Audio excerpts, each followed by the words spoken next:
Coming up in the Bahamas tonight, she's contributed decades of unselfish work to the education system. Now she becomes the latest distinguished citizen to have a school bear her name. The Bahamas prepares for a royal visit. We'll tell you who's coming to town. And hundreds turned out for the race of their life. The Susan Komen Race for the Cure. We're there. Stay close. The Bahamas Tonight Weekend Edition starts right now.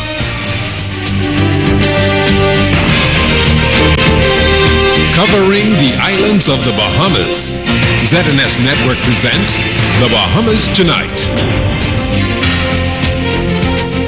A Bahamian woman who contributed nearly half a century to education is honored in a way that her legacy will live on forever. It's great to have you with us for the weekend edition. I'm Clint Watson reporting tonight.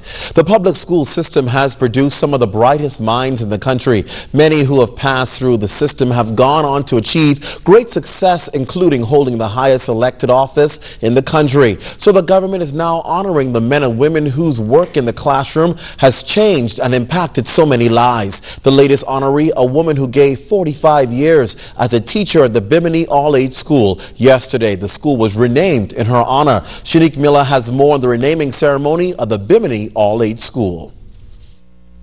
It's the country's gateway and one of the smallest land masses in the Bahamas. But there was once a woman whose commitment and hard work as a teacher at the Bimini All-Age School was much larger than the two streets that make up the island. Greatness often emerges from small communities.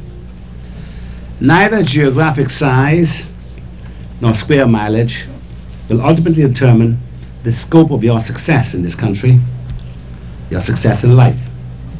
Instead, success is determined by the boldness of one's vision, the broadness of one's imagination, the depths of one's conviction, and the strength of one's character. On Friday, residents, former students, former principals, present students, and others joined with the Prime Minister, Minister of Education Desmond Bannister, and Area Member of Parliament Obi Wilshcombe to pay tribute to the life that touched so many others. Bimini's native daughter, Louise MacDonald. Prime Minister Ingram, while addressing residents and the student body, encouraged them to look at the inspiring story that was MacDonald's life and told them it can be their story too. In the Bahamas, it's the largeness of one's spirit, not the size of the island, the key, or the settlement. Where you are born to live, being born or where you live, that determines the contributions you can make to the broader Commonwealth of the Bahamas. Louise MacDonald is such an example, and so am I.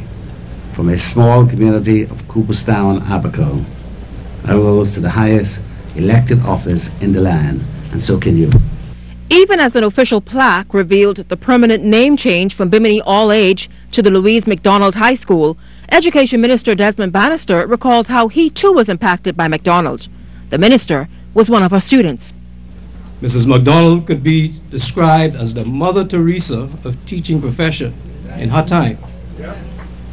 She was the kind of teacher that a young primary school student needed in order to overcome the inescapable fear of a new school in a new place when I enrolled as a student here in Bimini. My teacher, Mrs. MacDonald, consoled me and showed me that there was nothing to be afraid of. I was among friends. That is the kind of teacher that impacts a student for life. And impact she did. Not just in the classroom, the entire campus benefited as mother, choir director, mentor, advisor, lunch lady, and janitor when needed.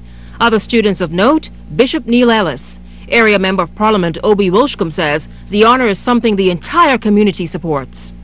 Let us remember the words of Martin Luther King that service is not about all the qualifications you have. It's about that burning desire in your soul and that love in your heart. Louise MacDonald High School, ushering a new era in the life of the 100-year-old campus. Shanique Miller, ZNS News. From Bimini to Eleuthera tonight, where police started the weekend off investigating the death of an 11-year-old child who died in a house fire in Lower Bogue, Eleuthera. Police confirmed the incident happened shortly before 2 o'clock this morning when authorities met the fire confined to one of the bedrooms in the 5-bedroom home. Police say the fire was extinguished without damage to any other areas of the home. However, unfortunately, the young boy perished in the blaze. Back here in the capital, police need your help tonight to locate 34-year-old Valencio Darling of Cowpen Road. They wanted to question him for possession of dangerous drugs. Authorities describe him as standing 6 feet 2 inches tall with a dark brown complexion and medium build. Now, anyone with information as to the whereabouts of Valencio Darling is asked to contact police at 919-322-3333, the Southern Police Station at 322-3337, or Crime Stoppers at 328-TIPS. Meanwhile, Central Division officers conducting Operation Take Back yesterday. The 4-hour-long operation, which also included officers from the Internal Security Division, targeted prolific offenders as well as persons engaged in minor crimes. At the end of the operation, a 54-year-old female resident of Corey Mission Road was arrested for breach of the Liquor License Act when officers searched her home and discovered a large quantity of illegal items. A 21-year-old female resident of Sandy Lane in Mason's Addition was also arrested after authorities discovered a large quantity of suspected marijuana and cash believed to be the proceeds from the sale of drugs. And then officers arrested a 20-year-old male resident of Ross Corner who was wanted on an outstanding warrant of arrest. And this just in from police tonight. 2 men and a woman are in police custody after officers acted on a tip and uncovered a handgun and a very large quantity of ammunition inside an apartment on East Street, just south of Robinson Road, around 2:15 this afternoon. We're following this story for you and have more on it. Well, in other news tonight, Arawak Port Development Company executives and placement advisors of APD's initial public offering held an investor meeting in Grand Bahama at the Ruby Swiss restaurant earlier this week. The goal is to provide more information to all interested Bahamians on this historic investment opportunity. APD's CEO Mike Moore Jr. believes that just like residents in New Providence, Grand Bahamians are excited about this investment opportunity. Really, honestly, only want those individuals that have truly thought this thing through, this investment opportunity through, that have considered what monies they have available to invest after considering things like their mortgage and education and general living expenses. And after going through a very comprehensive process, only then are they deciding, perhaps I can invest in APD. Well, the government announced about a week ago that civil servants will be able to buy 50 shares or a maximum of 500 shares through salary advances until January 24th. Many Grand Bahamian residents attended the meeting to get a stake in Bahamian ownership. And it may not be an immediate return on the investment, but once 2013 roll over and the dividends start to pay over, or that there's opportunity. They've got it set up so that the little man will get his first before the big man gets theirs. So everyone that applies will at least get their minimum before anybody else gets anything more.